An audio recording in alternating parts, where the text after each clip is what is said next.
Back in my 20s, I had the perfect body. I had a six pack, and also at the same time, I had a secret. Every single day after work, I would run to Tesco. I would buy chocolate, I would buy crisps, and then I'd go home, make myself a really, really healthy meal, like a salmon with a little tiny handful of vegetables. And then I would binge eat the rest of the evening. The next day I would go to Virgin Active in Broadgate, which was my local club, and I would work out obsessively. And that was a hamster wheel that I was on for so long. And I know that so many women find themselves in this constant state of needing to be perfect, needing to look perfect. And for me, that hamster wheel of eat, guilt, work out obsessively, and then repeat the cycle, it followed me around for many, many years. Honestly, I wouldn't even share it with people back then. There was no friend, there was no family member, there was no colleague at work that I would speak to and say, every single day I go home and I binge eat, and I do it for hours. And then every single morning you see me come in here from the gym, not because I love being healthy, but it was dressed in that, but because I feel so disgusting about myself, about what I did the night before, that I would try and work off the guilt and get my body to a way of someone seeing it that no one would ever think that girl binge eats every single night and has a sugar addiction. I was trying to put this performance on. I was wearing this mask of I'm healthy, everything's great. That's what I thought success was. That's what I thought healthy was. I thought healthy was in how I looked, not in how I was feeling. And this wasn't the first eating disorder for me back when I can't remember the exact age. I'm going to say around the ages of 7/8 into 10, 11, 12. I remember I just didn't have an appetite. I would be at dinner with my family, and I remember specifically my mom saying, Anna, just one more potato. Just eat one more potato. That one sentence stays in my mind so much because I remember looking at the plate being like, I genuinely can't eat anymore. I just didn't have an appetite. I was probably around 12, 13 and I was 4 stone. Not quite sure what that is in kilograms, but I remember being painfully thin. And back then I knew I was different because I was skinny and I got a lot of attention for it, but I also got a lot of concerning attention for it. But nevertheless, it was attention. And back then, that is what I was seeking. And I learned that, if I look a certain way, I'll receive attention. Because I was the kid that got bullied at school. And funnily enough, not funnily enough, but interestingly enough, I was bullied because of how I looked. Like I was skinny, I was little. At home, Mum and Dad were never really around. They were really hard workers. Mum would often not get back until the evenings. And obviously my dad left when I was about 12 or 13. But nevertheless, like one of the things I wanted was attention. I just wanted to be around people. And I wasn't. I was very much on my own a lot of the time. So for me, when I got attention, I hooked onto it. And it just so happened that because of my physical state, it gave me attention. So I unconsciously created this pattern and this belief of like, if I look a certain way, then I'll get the attention, then I'll get the love, then I'll get the belonging. Going into my 20s, I definitely started to realize that, I'm getting attention for how I looked, but so it's okay for people to see this part of me, the healthy six-pack, really, really, really toned and pretty version of me that was all done up. But the actual part of me where I'm like, every single evening I eat myself into oblivion and I numb out.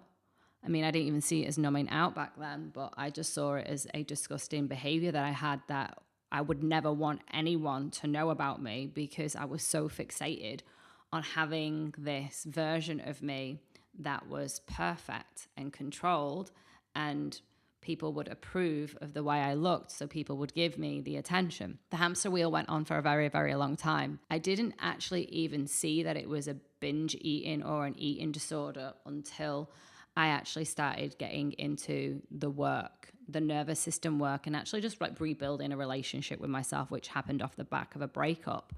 I started to realize all of these behaviors that I was doing for so many years. I was like, oh, that's why. So everything started to make sense. It wasn't me.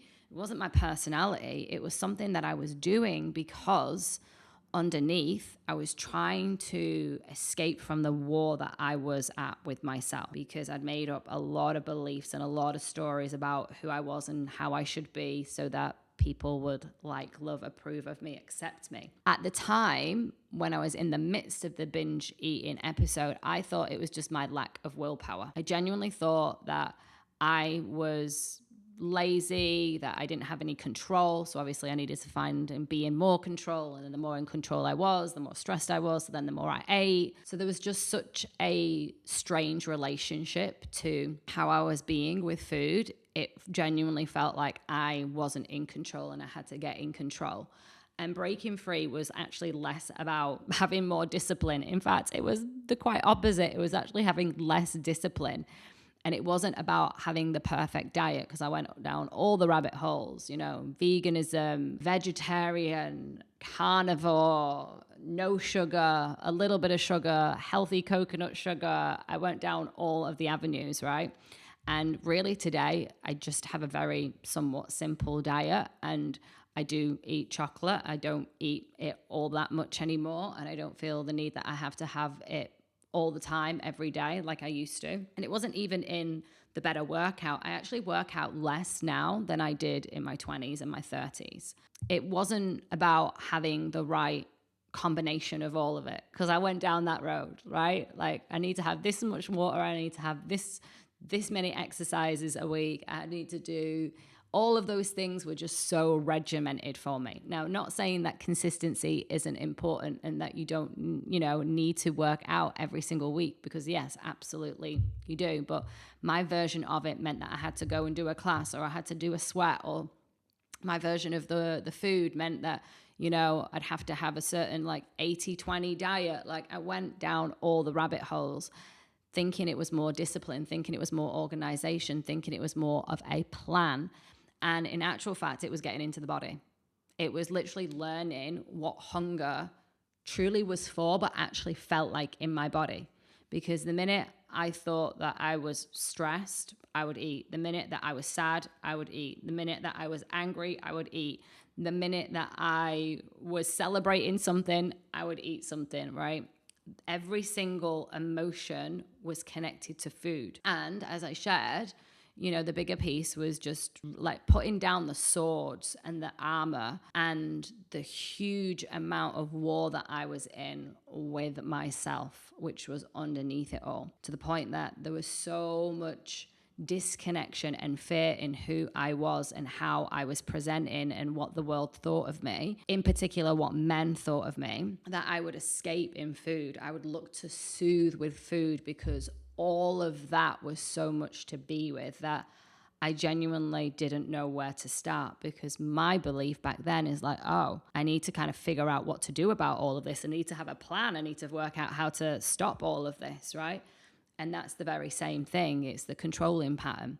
It's the pattern that keeps you at the level of the mind. And I know that so many women can really relate to having this disconnected relationship, not just with food, but with yourself, with men, with your body. And a lot of it, yes, marketing machine and how we've been pumped with a certain type of image.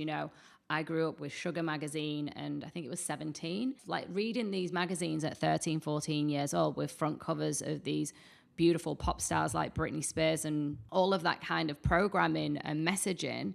Essentially, for me at a young age, I was like, oh, if these women are popular and desirable, and girls, because they were very young as well, then that's what I need to aspire to be. And it led me down a path of a lot of tension and disconnection from myself.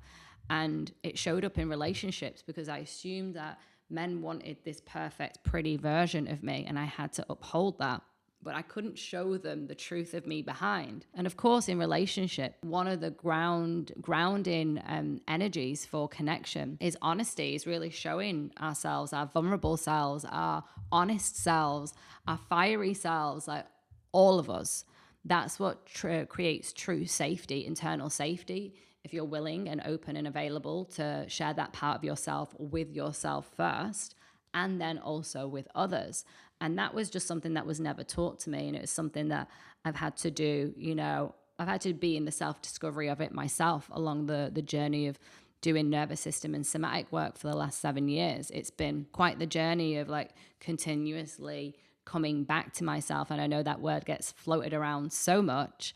And truly what it means is being able to be present to yourself and your experience without your mind trying to collapse and escape you into a story that you're not good enough, that you need to do better, that no one's going to like you if you show who you truly are and share like your truth. And instead, like you've got to put on this performance and you've got to be a certain way for people to love, like, and approve of you. And for you to even approve of you, you need to show up this way. And it was a game that I played for so long. And those patterns have taken years to excavate and to really get to this, like, oh, who I am is enough and what I have to share is valuable and it matters. And the same is true for you.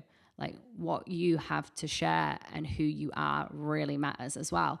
And the more that we start to see the places that we're escaping in, whether it's food, whether it's being hyper-focused on your career, being a workaholic, because I went down that path as well. That was something that I've been unpacking, especially since becoming a business owner. I would say it's only been the last probably like year and a half where I've actually started to create some space from working as much as I do. I really noticed like how easy it is to escape in these things that are encouraged in society. But in actual fact, it's actually taking time and energy away from yourself. I hope that you enjoyed this episode. I could genuinely talk about this until the cows come home and share more of the stories that I have around it.